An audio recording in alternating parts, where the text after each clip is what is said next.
Today's subject is pathology.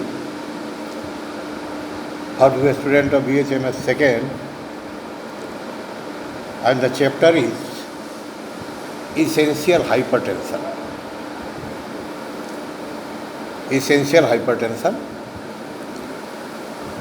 So, first of all, we should know what is essential hypertension.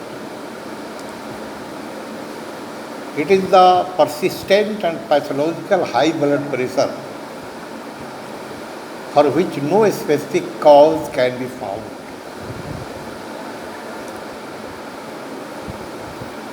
यह एक persistent और pathological high blood pressure है जिसका specific cause अभी तक ज्ञात नहीं हो पाया है, अभी तक नहीं जाना जा सका है. It is called essential hypertension. In other words, systemic hypertension is the persistent rise of basal blood pressure above the arbitrary level of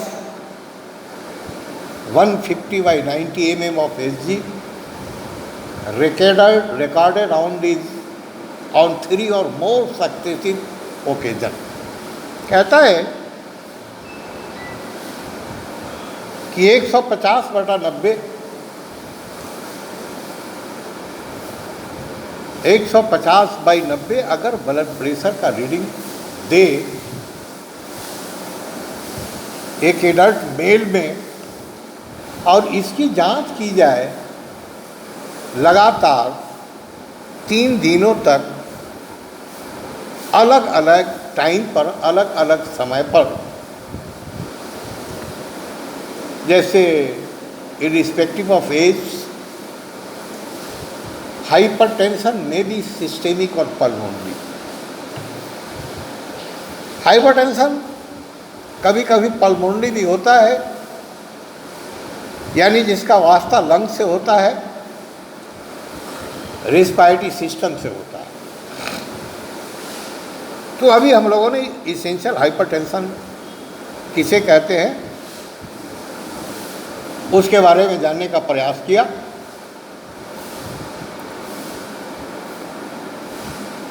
अब what are the causes of essential hypertension, we should also know about the same. Point A, primary hypertension or benign or essential or idiopathic by far the majority of cases. Primary hypertension जो होता है वो benign होता है या essential होता है या idiopathic by far the majority of cases. यह आइडियोपैथिक होता है जो ज़्यादातर पेशेंट में देखा गया है. Point 1, exact cause is unknown in 90% cases. 90% case में इसका जो एग्जैक्ट कारण है उसके बारे में पता नहीं चल पाया है. दूसरा है pre disposing factors. Pre disposing factors का मीनिंग हुआ कि इसके पीछे का कोई शायद डिजीज तो पहले से नहीं है जिसके वजह से बीपी हाई है.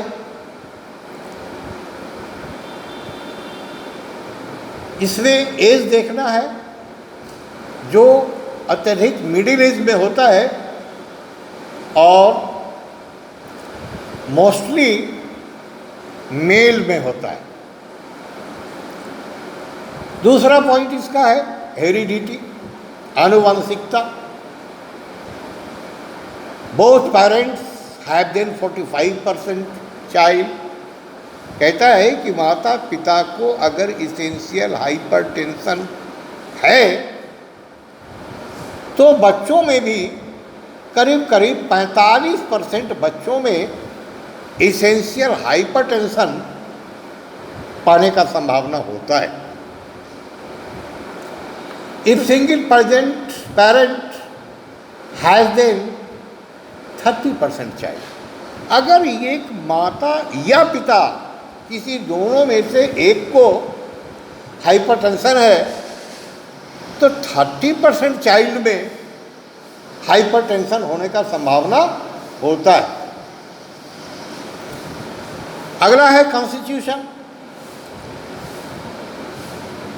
शरीर का बनावट कैसा है? कॉन्स्टिट्यूशन शॉर्ट हो सकता है, स्टाउट हो सकता है, नाटा हो सकता है, छोटा हो सकता है। शॉर्ट कलावी नेक हो सकता है जिसका गर्दन छोटा हो। ब्लैक कॉम्प्लेक्शन है, अगर देखने में वो काला दिखाई देता है तो very very possibility of hypertension.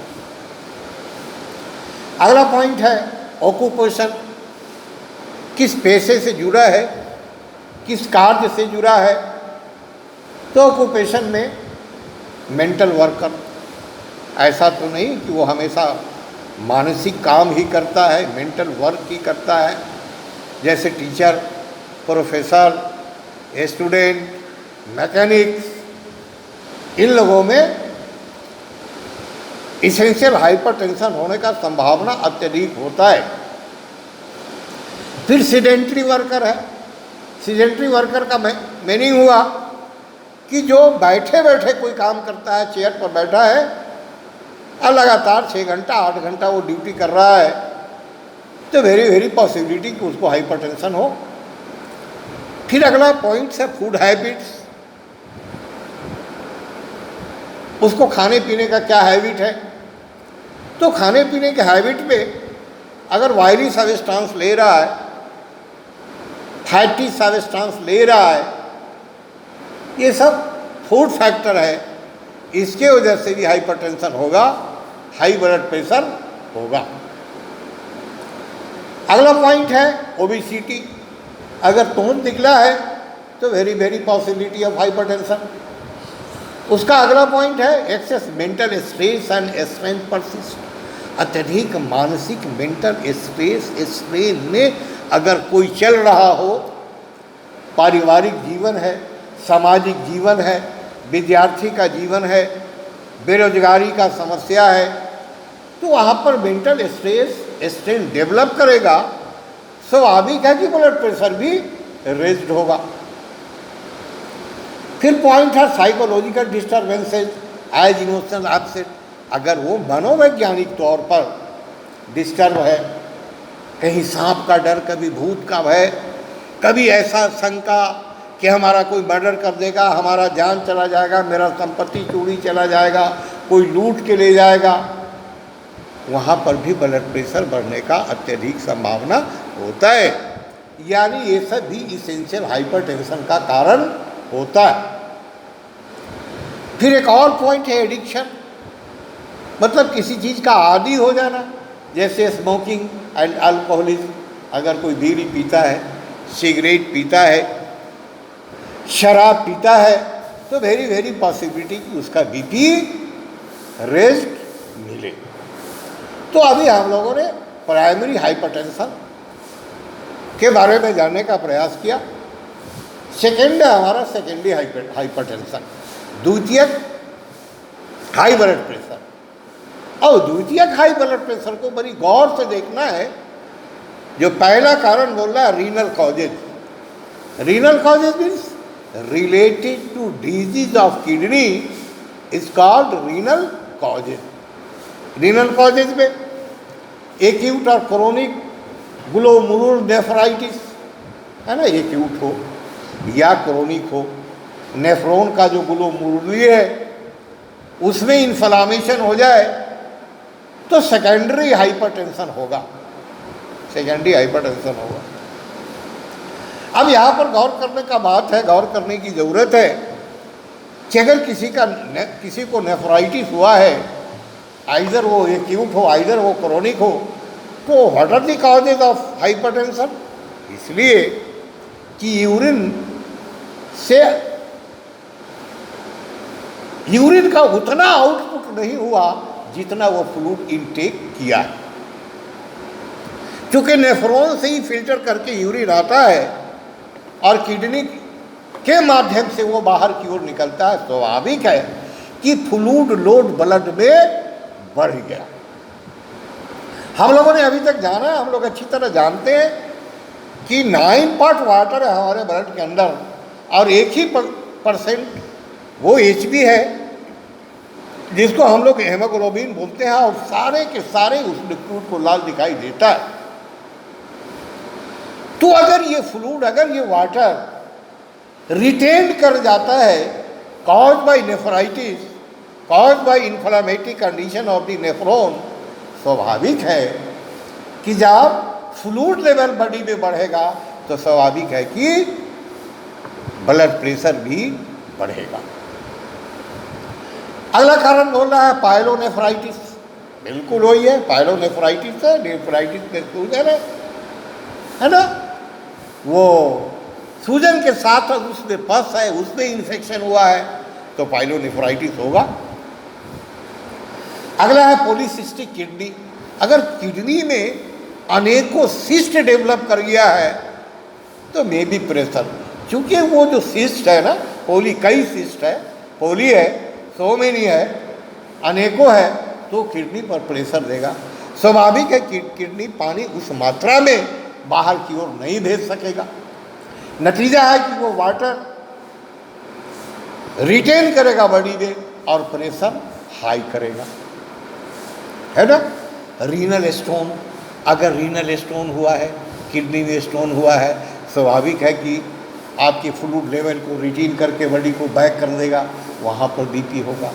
Renal artery stenosis, अगर किडनी का जो आर्टरी है उसमें कोई स्टेनोसिस हुआ है, यानी कोई रुकावट हुआ है, कोई बाधा पहुँचा है, तो very possibility of hypertension. Tuberculosis है, उसमें भी हाइपरटेंशन। हाइड्रोनेफ्रोसिस है, हाइड्रोनेफ्रोसिस अगर है तो वहाँ भी बीपी रेज करेगा। ट्यूमर ऑफ द किडनी है, वहाँ भी बीपी रेज करेगा। इंजूरी हुआ है, वहाँ बीपी रेज करेगा। इलाज प्रोस्टेट है, वहाँ भी बीपी रेज करेगा। क्योंकि इलाज प्रोस्टेट का मीनिंग हुआ कि जितना मात्रा में वाटर इनटेक किया है उतना मात्रा में यूरिन आउटपुट नहीं हो रहा है, cause by enlargement of the prostate gland. कुछ ना कुछ वाटर रिटेन कर जाता है, स्वाभाविक है कि बीपी रेज्ड होगा। अगला कारण बोल रहा है हार्मोनल कॉजेज, हार्मोन से संबंधित कारण। ये क्या है? Pheochromocytoma adrenal cortex, adrenal cortex में प्रॉब्लम होने से बीपी रेज्ड होगा। एक्रोमेगाली हो, वहाँ पर बीपी रेज करेगा। थायरोटॉक्सिकोसिस हो या मायोक्सीडेमा हो,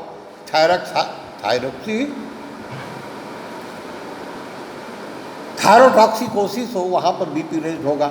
मायोक्सोडेमा हो, वहाँ बीपी रेज करेगा।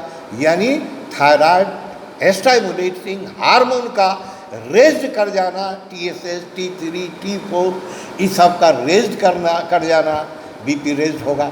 कासिंग सिंड्रोम हो, बीपी रेज होगा। मेटाबॉलिक डिजॉर्डर, मेटाबॉलिक डिजॉर्डर भी है जिसमें बहुत सारे कारण हैं। मेटाबॉलिक डिजॉर्डर में बहुत सारे कारण में क्या है? टॉक्सीमिया और प्रेगनेंसी। अगर कोई प्रेग्नेंट लेडी टॉक्सीमिया में चली गई है, टॉक्सीमिक हो गई है, तो वहाँ पर भी बीपी रेज्ड होगा, है ना। वो जो प्लासेंटा से एक प्रकार का टॉक्सिन निकलता है, उसकी वजह से बीपी रेज्ड होगा। वो हम लोग ऑब्स्टेट्रिक गायनेकोलॉजी में डिटेल में पढ़ेंगे। डायबिटीज मिलिटस अगर किसी को हुआ है, डायबिटीज मिलिटस है, तो बीपी रेज्ड होगा। गाउट एंड ऑस्टियोआर्थराइटिस है, गठिया है, ऑस्टियोआर्थराइटिस है। Osteoarthritis inflammatory condition of the joints of the bone is called osteoarthritis. खास के कोई ड्रग ले रहा हो, जैसे स्टेरॉयड ग्रुप की कोई ड्रग ले रहा है, तो वहाँ पर बीपी रेज होने का प्रबल संभावना होता है। कॉन्ट्रासेप्टिव पिल्स ले रहा है, फैमिली प्लानिंग दृष्टिकोण से जो ओरल कॉन्ट्रासेप्टिव पिल्स होता है, अगर कोई वो ले रहा है, स्वाभाविक है कि हार्मोनल इम्बैलेंस करने की वो दवा ले रही है, तो बीपी रेज होने का प्रबल संभावना होगा। फिर कोई स्टेरॉयड ड्रग ले रहा है, जैसे डेक्सामेथासोन हो, बेटामेथासोन हो, जो स्टेरॉयड ड्रग है अगर कोई ले रहा हो तो वहाँ बीपी रेज होगा। ऑक्सीयूरिक मेडिसिन कोई ले रहा है, वहाँ पर बीपी रेज होगा। कॉन्जेनाइटल भी कारण होता है। कॉन्जेनाइटल में क्या है? को आर्कटेशन ऑफ ओर्टा, ओर्टा जो है ना हार्ट का, उसमें प्रॉब्लम पैदा होने से बीपी रेज होगा। न्यूरोलॉजिकल भी कारण होता है। न्यूरोलॉजिकल कारण में अगर किसी को ब्रेन ट्यूमर हुआ है, ब्रेन ट्यूमर हुआ है तो बीपी रेज होगा। किसी को इनकेफेलाइटिस हुआ है, what is encephalitis? Inflammatory condition of the encephalic cells is called encephalitis, वहाँ भी रेज होगा। ऑटो इम्यून डिजीज है, उसमें रेज होगा। जैसे पॉलीआर्टेनाइटिस है ना, पोरे आर्टरी आयराइटिस, आँख का जो है आयरिटिस उसमें हो, उसमें नोडोसा हो, कोई नोड हो गया हो, कोई लिम्फ ग्लैंड हो गया हो, वहाँ भी बढ़ने का प्रबल संभावना होता है। अगला है आपका क्लाइमेटिक हाइपरटेंशन। क्लाइमेटिक हाइपरटेंशन का मीनिंग क्या हुआ? हम लोग जाना है अभी तक फिजियोलॉजी में कि after the age of 40 to 45 the female goes to menopause stage, that is called climatic stage. अगर मेनोपॉज में कोई चली गई, जहाँ पीरियड आना बंद हो गया, स्वाभाविक है पैथोलॉजिकल उसका ये कारण हुआ फिजियोलॉजिकल कि जो रिलेटेड हार्मोन्स था उसका सिक्रेशन बंद हो गया। तो जब वो सिक्रेशन ड्रॉप किया है, वो बंद किया हुआ है, तो very possibility of hypertension, and that stage of hypertension is called climatic hypertension. Lead poisoning, किसी में लीड पॉइजनिंग हुआ है, वहाँ भी आपका सेकेंडरी कॉज में हाइपरटेंशन होगा। अगला कारण ओर्टिक एस्टोनोसिस है, ओर्टा में किसी तरह का एस्टोनोसिस हुआ है, ऑब्स्ट्रक्शन हुआ है, तो बीपी रेज होगा। ओर्टिक इनकम्पिटेंस होगा, ओर्टा जो है सही ढंग से काम नहीं कर रहा है, वहाँ पर बीपी रेज होगा। पॉलीसाइथीमिया होगा, पॉलीसाइथीमिया प्लेटलेट्स का बढ़ जाना इज कॉल्ड पॉलीसाइथीमिया, वहाँ बीपी रेज होगा। आर्टेरियोस्क्लेरोसिस और पेनक्रिएटिक वेसल्स होगा, पेनक्रियाज का जो वेसल्स है उसके आर्टरी में किसी तरह का कोई रुकावट, कोई बाधा, कोई व्यवधान उत्पन्न हो गया है उसके वेसल्स में, उसके वजह से भी इसेंशियल हाइपरटेंशन होगा। अगला पॉइंट है हमारा पैथोलॉजिकल हाइपरटेंशन, है ना। अभी हम लोगों ने प्राइमरी हाइपरटेंशन, सेकेंडरी हाइपरटेंशन के बारे में जाना, अब हम जानने का प्रयास कर रहे हैं पैथोलॉजिकल हाइपरटेंशन। पैथोलॉजिकल हाइपरटेंशन में क्या है? बेनाइन। बेनाइन मतलब जिसका कोई विशेष कारण नहीं है, बेनाइन। अगला है malignant, when the blood pressure above the level of 220/130 mm of Hg। Benign कहता है कि 220/130 अगर बीपी है तो that is called malignant. Malignant का मीनिंग हुआ कि जरूर प्री डिस्पोजिंग जो फैक्टर है, प्री डिस्पोजिंग जो कॉज है वो है और वो बेनाइन है, असाध्य है, वो बीपी होगा।